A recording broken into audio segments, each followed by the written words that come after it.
겨울바람이 유난히 매서웠던 그해 탄광촌 골목길에는 아이들의 웃음소리가 유독 크게 울려 퍼졌다. 피곤함도 잊은 듯 미소를 지었다. 다연아, 소연아, 아빠 왔다. 5살 쌍둥이는 마치 약속이나 한 듯 동시에 고개를 돌리며 아빠에게 달려들었다. 다연이는 오른쪽 볼에 작은 점이 있어 구별할 수 있었지만 그마저도 자세히 보지 않으면 알아차리기 어려울 정도로 닮았다. 아빠, 오늘 장에 같이 가요. 소연이가 작은 손으로 아빠의 거친 손을 잡으며 조르듯 말했다.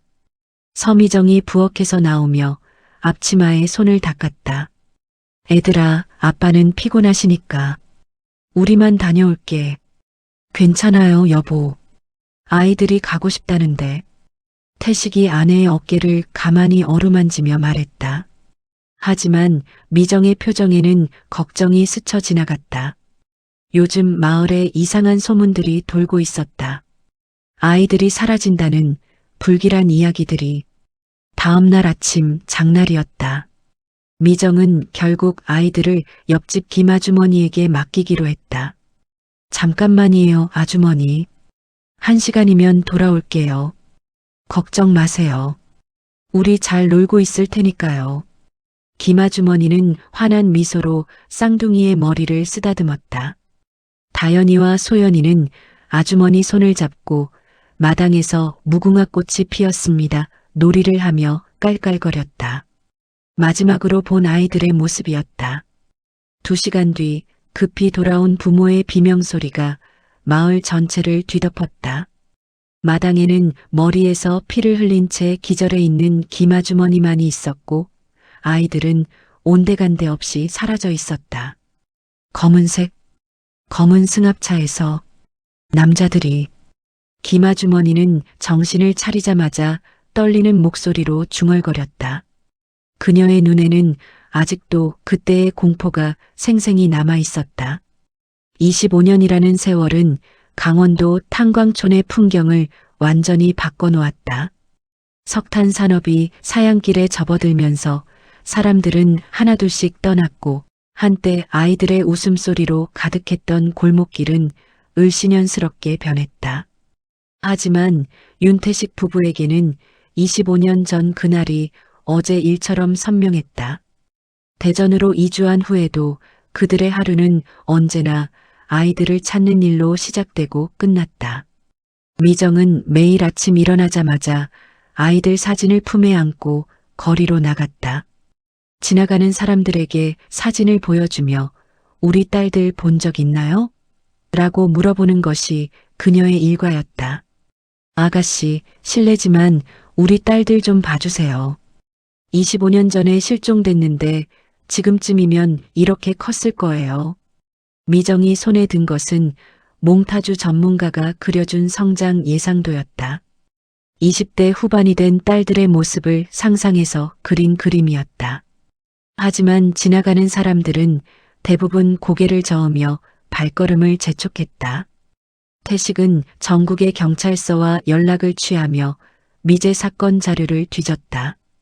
휴일에는 부부가 함께 전국 각지로 다니며 실종아동센터와 고아원을 찾아다녔다. 그들의 승용차 뒷좌석에는 언제나 딸들의 사진과 전단지가 쌓여 있었다. 어느 겨울밤 미정이 딸들의 방아직도 그대로 보존해둔에서 소리 없이 울고 있을 때 태식이 조용히 다가와 아내의 어깨를 안았다. 여보, 우리 딸들이 어디 있든지 잘 자라고 있을 거예요. 정말 그럴까요? 우리가 찾을 수 있을까요?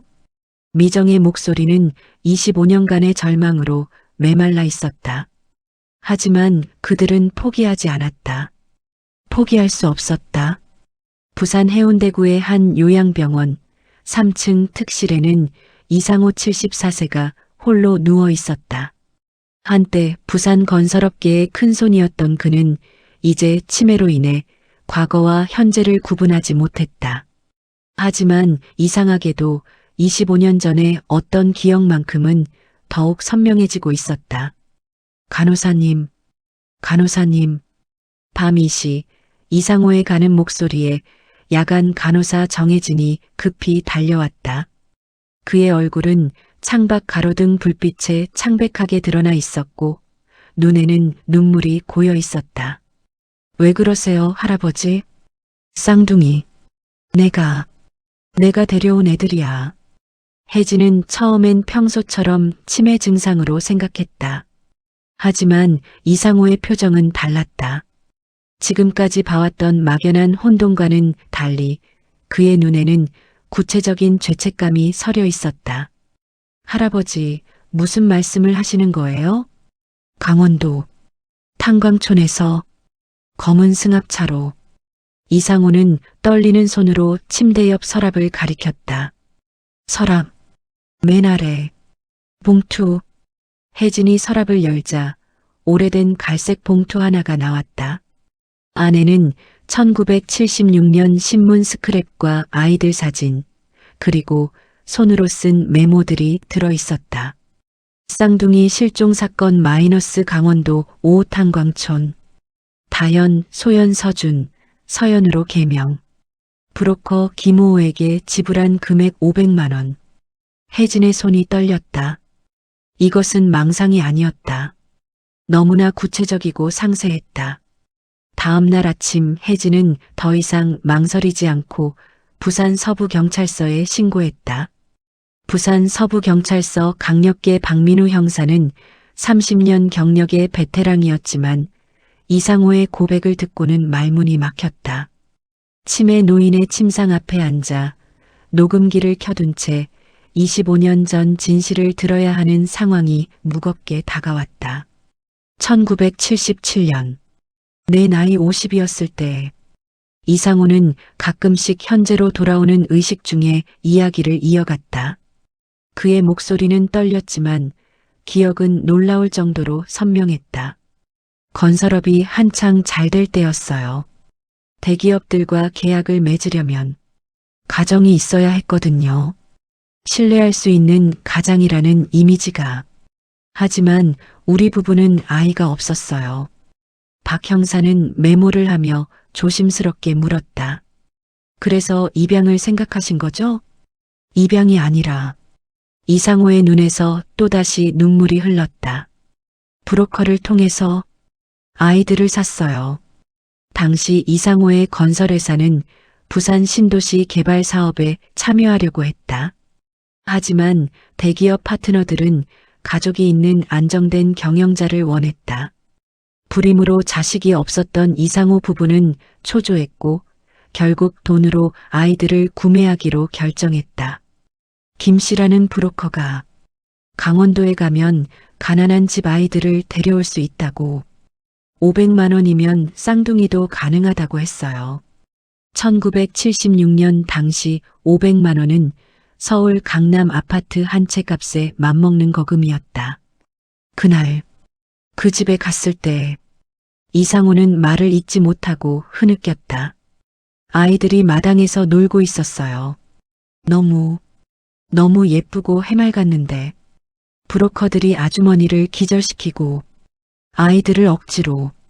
박 형사는 펜을 잡은 손에 힘을 주며 참았다.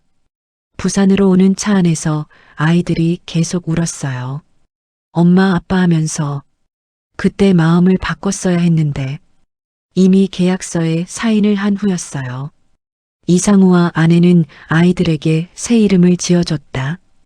이서준, 이서연. 이상우의 성씨를 따서 지은 이름이었다. 아이들은 처음 몇 달간 계속 원래 부모를 찾으며 울었지만 시간이 지나면서 새로운 환경에 적응해 갔다. 서준이는 내성적이고 책을 좋아했고 서연이는 활발하고 그림을 잘 그렸어요. 둘 다 정말 똑똑했어요. DNA 검사 결과는 충격적이었다. 현재 부산에서 기자로 활동하는 이서준 26과 미술교사, 이서연 26이 25년 전 실종된 다연, 소연과 99.9% 일치했다.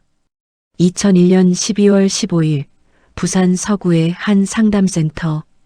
25년 만에 이뤄질 재회를 위해 모든 준비가 끝났다. 윤태식, 서미정 부부는 새벽부터 대전에서 출발해 부산에 도착했다.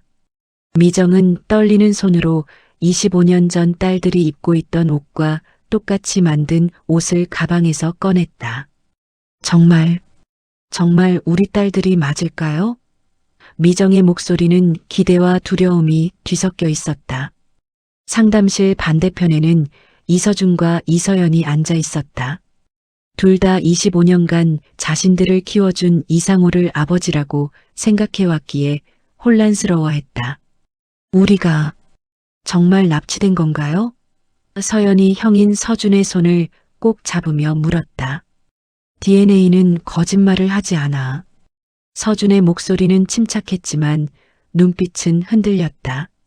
하지만 이상호 아버지는 우리를 사랑해 주셨어. 문이 열리고 윤태식 부부가 들어왔다. 미정은 두 딸의 모습을 보자마자 무릎이 꺾이며 주저앉았다. 다연아, 소연아. 그녀의 목소리는 25년간 목구멍에서 삼켰던 모든 그리움이 한꺼번에 터져 나오는 것 같았다. 태식도 눈물을 흘리며 아내를 부축했다.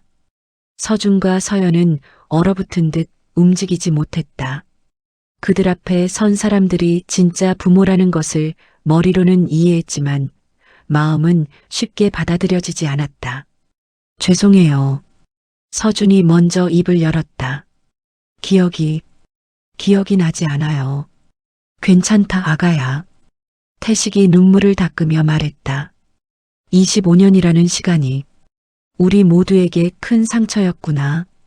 그들은 천천히 대화를 나누기 시작했다.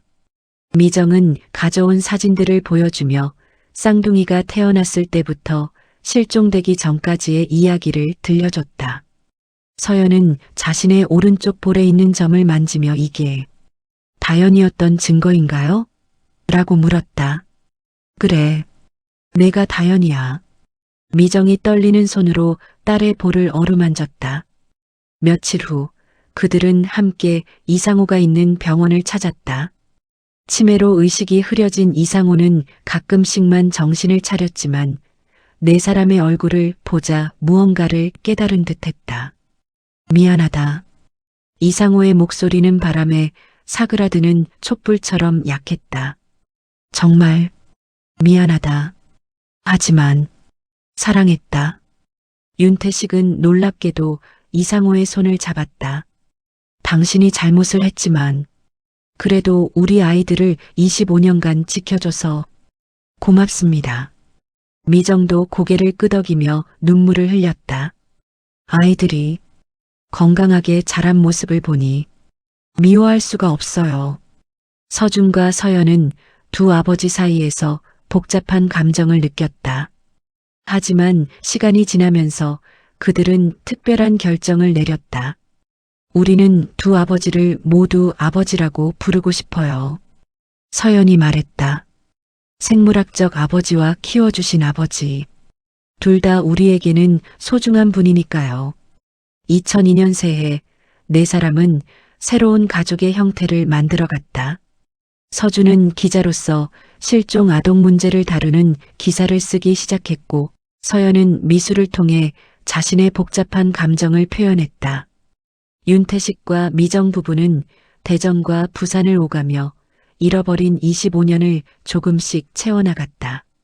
상처는 쉽게 아물지 않았지만 사랑은 그 어떤 시간과 거리도 견뎌낼 수 있다는 것을 그들은 증명하고 있었다. 이상호는 2003년 봄 마지막 순간까지 서준과 서연의 손을 잡고 있었다. 그의 마지막 말은 고맙다. 내 딸들아. 였다. 현재 서준은 탐사보도 전문 기자로 서연은 아동 미술치료사로 활동하고 있다. 그들은 매년 12월 15일 재회의 날을 가족의 날로 정해 모든 가족이 함께 모인다. 윤태식과 미정 부부는 전국 실종아동 가족 모임의 상담위원으로 활동하며 같은 아픔을 겪는 가족들에게 희망을 전하고 있다. 가족이란 혈연만으로 만들어지는 것이 아니라 사랑으로 이어지는 것이라는 것을 그들은 25년의 시간을 통해 깨달았다.